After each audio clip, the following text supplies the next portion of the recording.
অভিভাবকদের আমি একটা জিনিস বলি, আপনার সন্তানকে কি আপনি নাম্বার ওয়ান বানাইতে চান কিনা? হাত উঁচু করেন তো, কারা কারা চান?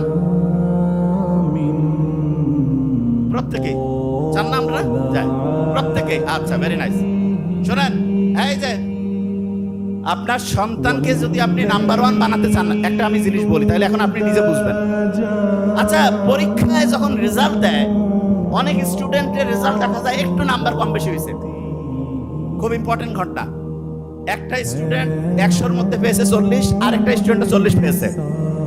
দুই স্টুডেন্টের অভিভাবক, প্রথম স্টুডেন্টের যে অভিভাবক, সে বলতেছে তোর দ্বারা কিছু হবে না, রেজাল্ট করি, পড়াশোনা করি, লাভ নাই।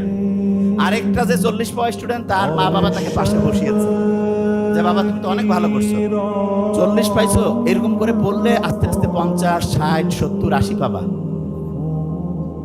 3 মাস পরে যখন পরের পরীক্ষা হয়েছে, যে স্টুডেন্টের মা বাবা তাকে পাশে বসিয়ে বলছে তুমি 40 পাইছো, আস্তে আস্তে তোমার হচ্ছে রেজাল্ট আরো ভালো করতে পারবা, পরের টার্মে দেখা গেছে সে সবার মধ্যে ফার্স্ট হয়ে গেছে। এটা কেন হইলো? কারণ তার ওই বাচ্চাটা সাহস পাইছে যে না, আমার বাবা মা বলতেছে আমি ভালো করতেছি, তখন তার ব্রেইনও খুশি হয়ে গেল এবং সে পরিশ্রম করে পরের রেজাল্টটা অসাধারণ করলো। তাহলে অভিভাবক যারা আছে, সন্তানের রেজাল্ট যেরকমই হোক, প্রত্যেক অভিভাবকের প্রথম এবং প্রধান দায়িত্ব সন্তানের রেজাল্ট যেরকমই হোক তাকে পাশে বসিয়ে উৎসাহিত করা। কি করা? অনেকে বিশ্বাস করতেছে না, কয় না নাম্বার কম পেলে উৎসাহ দেওয়া যাবে না।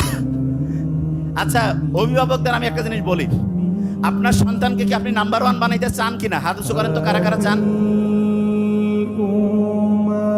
প্রত্যেকে চান না? আমরা